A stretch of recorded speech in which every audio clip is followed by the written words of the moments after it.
Assalamualaikum warahmatullahi wabarakatuh. Sebelumnya, perkenalkan nama saya Agung Budi Wibowo, mahasiswa Pendidikan Pancasila dan Kewarganegaraan Universitas Sultan Ageng Tirtayasa. Nah, di video kali ini yang merupakan sebuah tugas akhir dari mata kuliah Sistem Politik Indonesia yang diampu oleh Bapak Iqman Nur Rahman Magister Pendidikan, di sini membahas tentang buku Postur yang penulisnya adalah Lemming Thayer, yang dimana di sini saya membahas tentang Science Denial as a Roadmap for Understanding Posture, atau dalam bahasa Indonesianya adalah penolakan sains sebagai peta jalan untuk memahami pasca kebenaran. Nah, sebelum memulai kepada materinya, sini saya mengutip sedikit perkataan tentang ketika fakta berubah, saya merubah pikiran saya. Nah, apa yang akan kamu lakukan? Itu perkataan dari John Maynard Keynes. Nah, di sini masuk kepada pembahasan tentang sains denial. Sains denial atau penyangkalan sains lahir ketika orang awam, orang yang tidak memiliki pengetahuan lebih, merasa berkepentingan untuk mempertanyakan baik motif ataupun kompetensi yang dimiliki oleh para ilmuwan. Nah, mereka beranggapan ataupun memiliki anggapan bahwa setiap teori hanyalah sebuah teori. Nah, dan juga secara teoritis selalu ada kemungkinan bahwa beberapa bagian data di masa depan yang dimiliki oleh ilmuwan mungkin muncul dan menyangkal sebuah teori yang ada. Dengan adanya dugaan kelemahan penalaran ilmiah ini sering dimainkan oleh mereka yang akan mengklaim bahwa mereka adalah ilmuwan sejati ataupun ilmuwan bodong, dalam bahasanya bahwa jika sains adalah proses terbuka, maka sains tidak boleh mengesampingkan teori-teori alternatif sampai sebuah teori benar-benar terbukti. Mereka percaya teori yang bersaing selalu benar. Nah, fenomena penolakan sains ini secara umum relevan sebagaimana cara untuk memahami proses ataupun fenomena post-truth ataupun pasca kebenaran ini. Nah, jauh ke belakang ketika penolakan sains benar-benar mulai memanas pada tahun 1950, di sana terjadi penolakan ataupun perusahaan tembakau menyadari bahwa mereka kepentingan dalam meningkatkan keraguan apakah merokok menyebabkan kanker paru-paru atau tidak.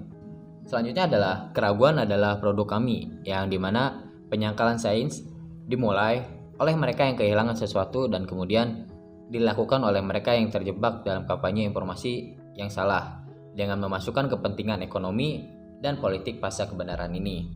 Penolakan sains lahir dalam perdebatan tentang merokok ini, atau yang sebelumnya tadi saya jelaskan tentang merokok.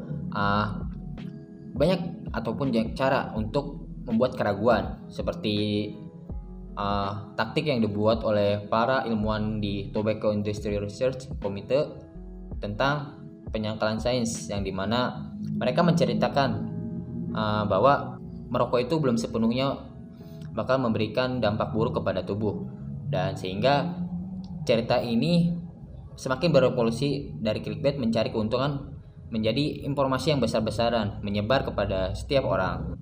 Mereka melakukan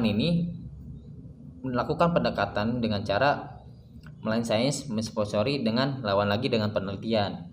Nah, yang dimana misinya adalah untuk meyakinkan publik bahwa tidak ada bukti rokok itu menyebabkan kanker, dan bahwa pekerjaan sebelumnya yang menunjukkan hubungan seperti itu dipertanyakan oleh banyak ilmuwan. Nah, sehingga menimbulkan kebingungan dan keraguan atas pertanyaan ilmiah yang hampir selesai itu.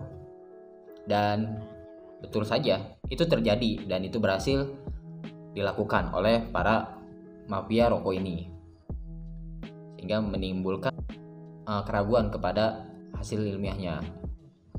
Selanjutnya, keraguan adalah produk kami, karena itu adalah cara terbaik untuk bersaing dengan tubuh fakta yang ada di benak masyarakat umum. Dan mengapa untuk mencari kepastian ilmiah ketika itu dapat diproduksi menurut para orang yang tidak percaya pada ilmiah ini ataupun melawan hasil ilmiah? Karena opini bisa disebarkan dengan cara mengintimidasi media atau melalui hubungan masyarakat. Dan mengapa pula menunggu pejabat pemerintah ketika Anda dapat mempengaruhi mereka dengan uang industri? Selanjutnya, membahas tentang perubahan iklim, yang dimana dalam perubahan iklim sendiri banyak karya tentang sandiwara skeptisisme yang terkoordinasi dan dibuat untuk membantah publik ilmiah yang meyakinkan bahwa perubahan iklim itu antropogenik. Berdasarkan beberapa dokumen yang bocor, seseorang mungkin juga belajar sedikit tentang strategi mereka yang dimana menurut New York Times digambarkan sebagai untuk melemahkan pengajaran tentang pentingnya ataupun pemahaman tentang pemanasan global di sekolah umum, sehingga mempromosikan kurikulum yang akan meragukan temuan ilmiah bahwa emisi bahan bakar ataupun gas fosil ini membahayakan kesejahteraan planet ini dalam jangka panjang, sehingga membuat keraguan tentang yang mana yang benar.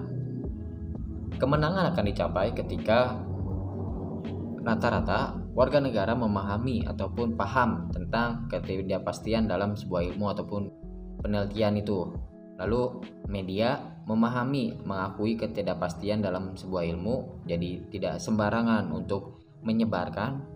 Lalu media mencerminkan keseimbangan ilmu dan pengakuan validitas sudut pandang yang menentang tentang ini. Jadi media harus secara terbuka memiliki dua pandangan tentang penelitian ini.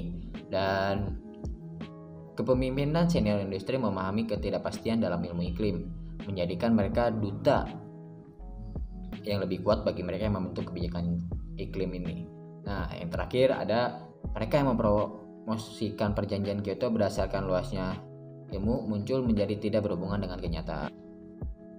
Penggunaan fakta secara selektif yang menopang posisi seorang dan penolakan total fakta yang tidak tampaknya merupakan bagian tak terpisahkan untuk menciptakan realitas pasca kebenaran yang baru.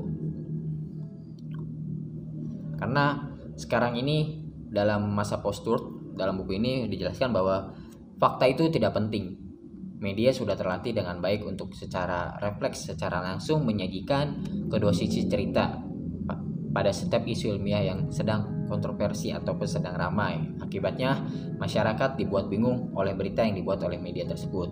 Nah, dan yang terakhir pembahasan tentang post-truth, implikasi untuk post-truth itu sendiri, yang dimana dalam lingkungan dimana keberpihakan dapat diamsisingkan dan seringkali cukup untuk memilih daripada melihat bukti, membuat informasi yang salah dapat disebarkan secara terbuka dan pengecekan fakta dapat diremehkan selama orang-orang percaya akan kepada orang itu tersebut. Penggunaan fakta secara selektif yang menopang posisi seorang dan penolakan total atas fakta yang tidak tampaknya merupakan bagian yang tak terpisahkan dari penciptaan realitas post-truth yang baru.